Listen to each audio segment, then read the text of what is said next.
अवधूत चिंतन श्री गुरुदेव दत्त। दिगंबरा दिगंबरा श्रीपाद वल्लभ दिगंबरा। भक्तगण हो, या भागात आपण श्री नामदेव महाराज मठी कोल्हापूर बद्दल जाणून घेणार आहोत। श्री स्वामी समर्थांच्या नित्यपूजेतील दत्तप्रभूंची दिव्य मूर्ती 350 वर्षापूर्वींची आहे। दत्तमूर्ती ही स्वामी समर्थांच्या पूजेत होती। नंतर त्यांनी त्यांचे शिष्य चिदंबर दीक्षित यांना दिली।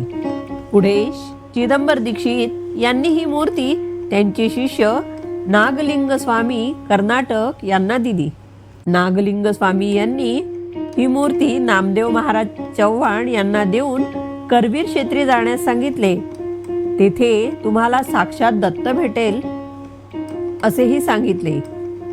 ही मूर्ती घेऊन श्री नामदेव महाराज करवीर क्षेत्री म्हणजेच कोल्हापूर येथे आले। तिथे गंगावेशेत शेषनारायण मंदिराजवळ दत्त अवतारी श्री कृष्ण सरस्वती महाराजांची गाठ पडली।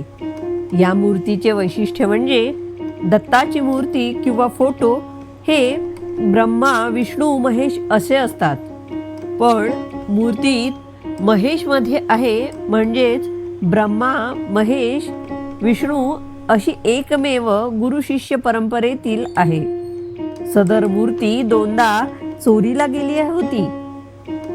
तेव्हा दत्त महाराजांनी नामदेव महाराजांच्या स्वप्नात दृष्टांत देऊन अंबाबाई मंदिराजवळील जुने वणकुंद्रेचे भांड्याच्या दुकानातून घेऊन जायला सांगितले। तेव्हा 200 रुपये देऊन ही मूर्ती श्री नामदेव महाराजांनी परत घेतली।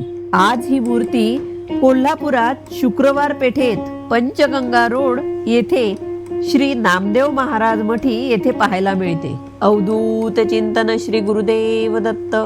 भक्तगण हो, या आधीचे भाग आपण पाहिले नसतील तर डिस्क्रिप्शनमध्ये प्लेलिस्टची लिंक दिलेली आहे। यात आपल्याला सगळे भाग पाहायला मिळतील आणि कृपया सबस्क्राईब करा आणि लाईक करा।